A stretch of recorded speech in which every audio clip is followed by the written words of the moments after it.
Welcome back. Hey guys, it's part two of my midnight movie section, which was a request actually. It was by The Turtle, my friend The Turtle. It's for The Burning, 1981, directed by Tony Mayhem. Burning, I consider it an iconic film, imitated many times obviously, but it was originally titled The Cropsey Maniac by the director. And the synopsis goes like this, basically. You've probably heard it a million times before again. A caretaker named Cropsey, he's horribly burned in a tragic prank played by the campers at Camp Blackfoot. And what happens is after a lot of intensive treatment, he gets released back into society, but he's missing a few of those social skills. Because what happens, a killing spree ensues that he wants to get revenge for the people who have disfigured him the way he is. First thing you're going to notice when you watch this movie is the quality in the opening is fucked. You look at it, you go, oh shit, this is going to be bad. But like after the opening, don't worry, it gets much better. And it's basically The Burning is like, get this shit, alright? The Burning is a rip off of Friday the 13th, more or less, right? A few minor tweaks.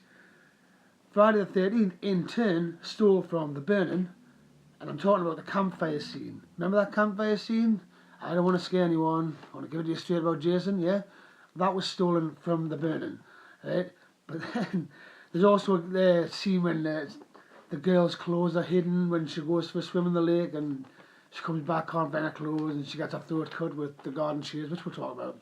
But yeah, but it was done in Friday 2 as well, but just minor tweaks, like I say.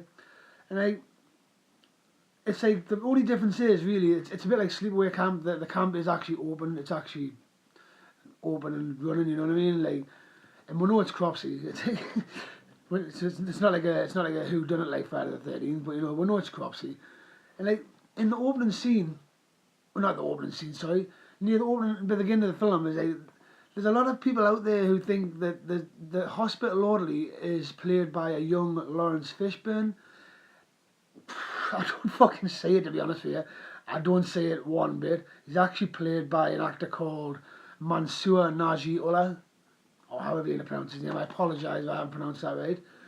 But I don't see where that came from. I was researching the movie because, like I say, I want to try and bring something different to this for you guys. I want to try and bring a few little known facts and stuff like that. But I was quite surprised to realise it. I was thinking I can't remember that. Sorry, my cat's attacking me foot. I'm going to smack her in a minute. I just couldn't see it. Not one bit. I mean, I remember what Lawrence Fishburne looked like when he was young. I'm a big fan of Apocalypse Now. So, you know,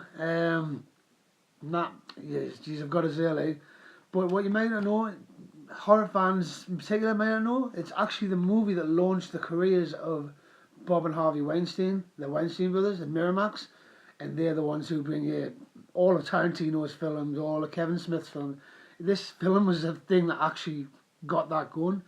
Not as iconic as, say, New Line with the house that Freddy built or anything like that, but Miramax in itself became quite a big company. And I think, if I'm not mistaken, Miramax turned into Dimension Films. If you can correct us if I'm wrong, maybe just let us know. But I think it did because then they came out with Scream and The Faculty, stuff like that, you know what I mean? There's a lot of things in this movie I actually like, despite it being like, it's like, it ripped off Friday the 13th, Friday the 13th, ripped off Halloween, Friday the 13th part 2, took from The Burning. What the fuck is this shit?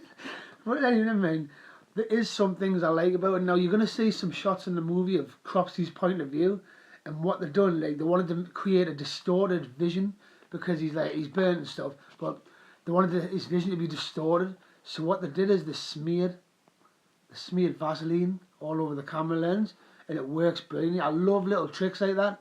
At first, the first one I thought of when I came back to that, and it was another Tom Savini trick, it was when his assistant, I can't remember his name now, Taco or something, Taco, I don't know, but he had his assistant, when they were doing Kevin Bacon's death scene, you probably know this story, but I'll say it anyway. When they're doing Kevin Smith's death scene, Kevin Smith, oh man, I'm tired, sorry guys, Kevin Bacon, like they had a tube that was supposedly supposed to squirt the blood out, and it broke during the shot. So his assistant grabbed the tube and blew through it, and fuck off, cat. and he blew through it. And like what you got is you'd only seen the uncut version, but you got this wonderful squirt of blood coming out, and it's little tricks like that. I think there's mistakes and stuff like that might happen, but the Vaseline, I thought that was a wonderful little effect. What else we got? Tom Savini actually did turn down Friday Part 2 to do the burning, but let's have a look. He wasn't very happy about how Cropsey turned out. He was only given 3 days to do Cropsey, and he wasn't very happy about it. And you watch it, you'll realise it doesn't actually look that bad. But then you can understand where he's coming from. Like if you look at all these other work he's done, so I can get on board with that. But don't worry, Cropsey does not look bad. I think Cropsey looks great actually. But he's a humble man, isn't he? Right, there's another interesting story. And I think it's funny when stuff like this happens. Not that, I laugh at certain misfortune, but fuck it. The music composer was called Rick Wakeman. I don't know who he is, but what I do know is that they offered him a percentage of whatever the movie made. And he didn't. He opted for a fee. He said, no, this film is not going to do well at all. It's going to bomb. It's going to fail miserably and fall on its face. I'll just take the fee. The Burning actually turned out to be the highest grossing horror movie in Japan. So gutted. You'd be absolutely devastated, but there's a lot of it's just silly. I'd be sick, put it that way. I would be sick. There was a lot more Cropsey scenes shot apparently, but apparently the director cut back on them because he wanted Cropsey to be more frightening, and I think it was a good choice. So, again, it was just trying to do the whole Jason thing, the Mrs. Voorhees thing, Friday the 13th one, but instead of doing the whodunit, I've got a feeling maybe the effects didn't look as good, and that's why he cut back on certain shots. Because if you look in the final scene, it's set in a copper mine, like the final scene anyway, and it's very dark and stuff. So he does look quite good in there. He does look good on that one, but if a lot of the daytime scenes, it wouldn't have looked good. It would have looked fake then, and I can understand why he did that. I don't know why he didn't just say that though.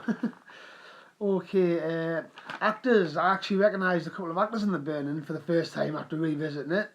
And there was one called Brian Backer. And I don't know why the hell this popped into my mind, but Brian Backer is one of the kids who signs up for the Citizens on Patrol programme in Police Academy 4. Not funny films. Not funny films. Don't watch them films. I used to think Jim Carrey was funny when I was a child. I watch Jim Carrey now. I want to put my face to the television. And that's not a lie. I used to ask my dad why he didn't like Jim Carrey, and like why he didn't like Police Academy and stuff. Now I'm grown up, I will watch those films and I will feel like putting my face to the glass because they're not funny, man. They're not funny. And Jason Alexander was the big surprise, actually. Off the top of my head, the only thing I remember him from is Shallow Hal. He was Jack Black's mate in Shallow Hal, and he plays a young jock in this. And for the few scenes he's in, he's actually quite good. I enjoyed it. Let's talk about the raft scene. That raft scene. This is the one original thing, the one original iconic scene in the movie that this film can say it's its own. It's absolutely brilliant. The weapon of choice the director used was garden shears. I haven't got any to show you, but garden shears. And I thought it was an interesting choice. It was different. It definitely wasn't a machete, wasn't it? But you see fingers getting chopped off. Foreheads getting gashed, like not heads, like foreheads getting sliced off. You've got arms getting cut off. It's absolutely beautifully brutal, beautifully brutal. I love it when they're floating towards that kayak, and every time you see it once, you know it's coming. Cropsey jumps up, absolutely fantastic. I absolutely loved it, iconic. And there's another thing they stole from Friday the 13th. Can you believe this? Like, as if it wasn't, it's shameless, isn't it, really? But in Friday the 13th, whenever there was a kill, there was like a white blur transition that worked really well. It was like a blind and white blur transition. In The Burning, they steal that too, but they make it red, so it's very off-putting. It doesn't go as well as the white did. I don't know, it makes you feel like the film's about to end or something. What was that movie? You'll have to comment down below. What was that movie where it ended with a red credit screen? It was a horror movie. I think it ended with a red credit screen. I can't remember. It may have been Last House on the Left. I really can't remember. Correct us. Comment below again. Yeah. And like I said, the end scene. It was set in a copper mine. It was meant to be in a cave, to my understanding. but the cave they wanted to use actually collapsed before they got a chance to use it. So the director, like for 3 or 4 weeks after shooting the film, he was coughing up all this, he was barking up all this crap out of his lungs from the copper mine. But anyway, The Burning, what can I say? It's one, if you're a horror fan, you've got to watch it. If you haven't seen it already, give it a watch. You're gonna, even just to enjoy all the things that have been stealed from the films, and to watch that raft scene. That raft scene is my recommendation to watch that film, basically.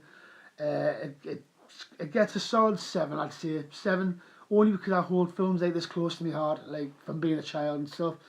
7, definitely a 7.